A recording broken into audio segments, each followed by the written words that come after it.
Kokia tikimybė, kad žmogus turintis 26 milijardus dolerių per vieną savaitgalį prarastų beveik viską?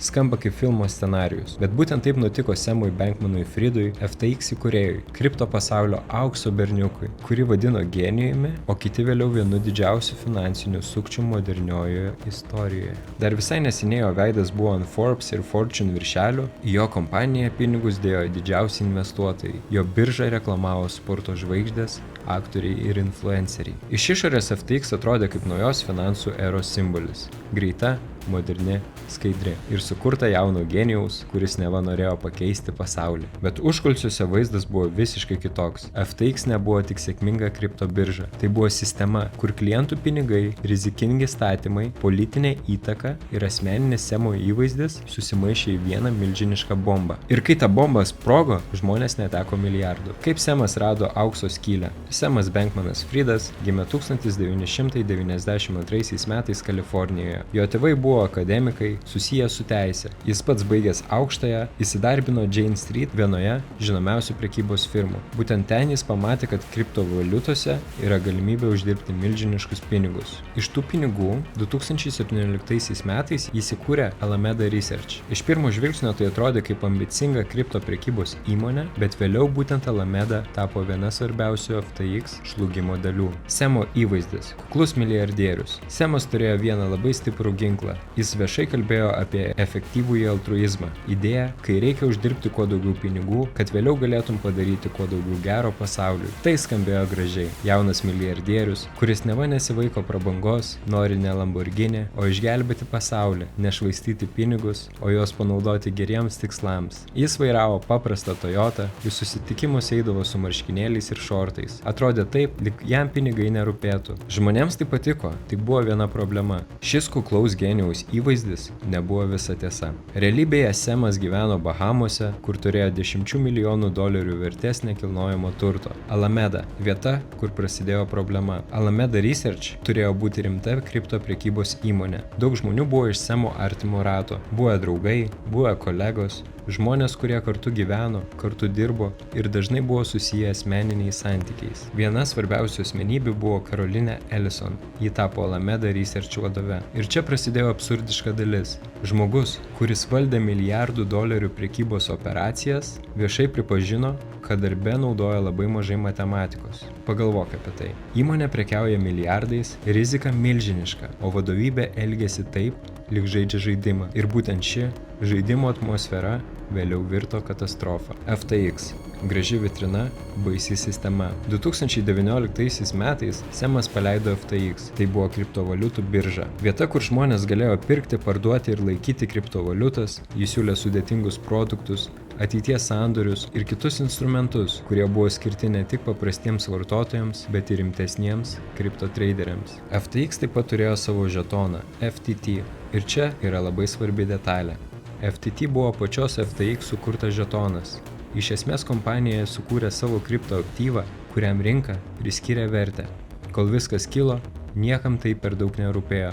FTX augo beprotišku greičiu, investuotojai mėtė pinigus, žvaigždės reklamavo platformą, FTX partnerystės atsirado sporte, renginiuose, žiniasklaidoje. Atrodė, kad Samas kūrė naują finansų imperiją, bet už šios gražios vitrinos buvo pavojingas mechanizmas. FTX klientai manė, kad jų pinigai yra saugomi biržoje, bet vėliau paaiškėjo, kad didelė dalis klientų lėšų keliavo į Alameda Research. Kitaip tariant, pinigai, kuriuos žmonės laikė FTX platformoje, buvo naudojami Alameda prekybai ir skoloms dengti. Tai buvo esminė problema, nes FTX turėjo veikti kaip birža, o ne kaip slapta pinigų kasa kitai Samo įmoniai. Kodėl niekas nesustabdė? Ši istorija dar įdomesnė, nes FTX nebuvo maža šešėlinė kripto svetainė, tai buvo milžiniškas vardas. Į ją investavo didžiuliai fondai, ją reklamavo garsenybės, Samas bendravo su politikais, jis buvo matomas kaip atsakingas, protingas, socialiai sąmoningas verslininkas. Jis taškė pinigus visur, kur reikėjo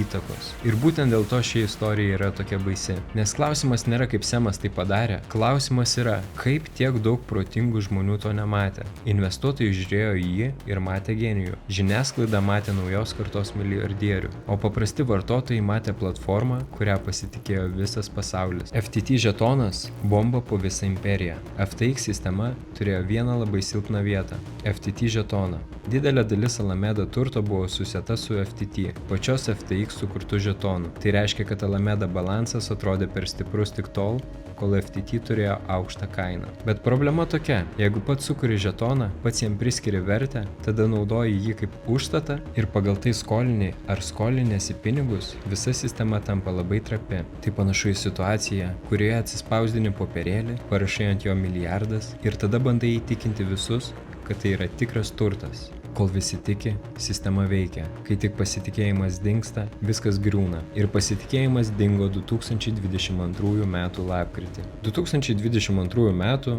smūgis. 2022 metų lapkričio 2 dieną CoinDesk paskelbė informaciją apie Alameda Research balansą. Ten paaiškėjo, kad didelė dalis Alameda turto buvo laikoma FTT žetonuose. Tai buvo signalas rinkai. Žmonės pradėjo suprasti, kad Alameda galbūt nėra tokia stipri, kaip atrodo. Tada į sceną įžengė Binance vadovas. Binance buvo didžiausias FTX konkurentas. Lapkričio 6 dieną Binance vadovas paskelbė, kad Binance parduos savo FTT poziciją. Tai buvo smūgis tiesiai į FTX širdį. Nes jeigu didelis žaidėjas pradeda pardavinėti FTT, rinka iškart klausia, ką jis žino, ko nežinome mes.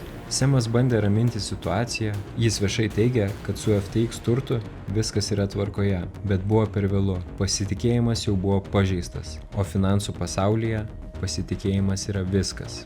Bank run, kai visi nori pinigų vienu metu. Kai žmonės išsigando, prasidėjo masinis pinigų išėmimas. Per 72 valandas vartotojai iš FTX bandė išsiimti apie 6 milijardus dolerių. Ir tada paaiškėjo realybė. FTX neturėjo pakankamai likvidžių lėšų. Kitaip tariant, platformoje nebuvo tiek pinigų, kiek žmonės manė. FTX turėjo milijardinius įsipareigojimus, bet tik mažą dalį lengvai pasiekiamo turto. Tai buvo momentas, kai visa iliuzija subyrėjo. Semas, kuris dar vakar sakė, kad viskas gerai, staiga pradėjo ieškoti gelbėjimo. Jis kreipėsi į Binance vadovą, tą patį žmogų, kuris buvo jo didžiausias konkurentas. Buvo paskelbta idėja, kad Binance galėtų pirkti FTX, bet kai Binance pažiūrėjo į FTX finansus, jie atsitraukė. Skylė buvo per didelė, kalba ėjo apie milijardus dolerių. Ir tada visiems tapo aišku, FTX neišgelbės niekas. Griūtis. 2022 m. lapkričio 11 d. FTX paskelbė bankrotą. Semas atsistatydino. Alameda Research taip pat žlugo. Pasekmės buvo milžiniškos. Vartotojai prarado pinigus, investuotojai nurašė šimtus milijonų, visa rinka prarado pasitikėjimą, kai kurie žmonės FTX laikė savo santaupas, jie manė, kad pinigai yra saugus, bet vieną dieną prisijungė prie paskyros ir pamatė nulį. Žmonių pinigų nebebuvo. Didžiausias absurdas. Viena keisčiausių šios istorijos dalių yra tai, kas nutiko po žlugimo. Semas iš pradžių elgėsi ne taip, kaip daugelis tikėjosi. Jis rašė socialiniuose tinkluose, davė interviu, bandė aiškinti, kad viskas buvo klaida, blogas valdymas, nesusipratimas. Bet žmonės to nebetikėjo, nes kai klientų pinigai dingsta, tai nebėra paprastas blogas valdymas. Tai yra katastrofa. Ir vėliau Semas buvo suimtas, perduotas JAV ir teisiamas. Jo įvaizdis sugriuvo visiškai. Žmogus, kurį pasaulis laikė kripto genijumi, tapo vienu ryškiausių perspėjimų, kas nutinka, kai milijardinės finansų sistemos valdomos be normalios kontrolės. Ko mus moko FTX? FTX istorija nėra tik apie kriptovaliutas, tai istorija apie pasitikėjimą,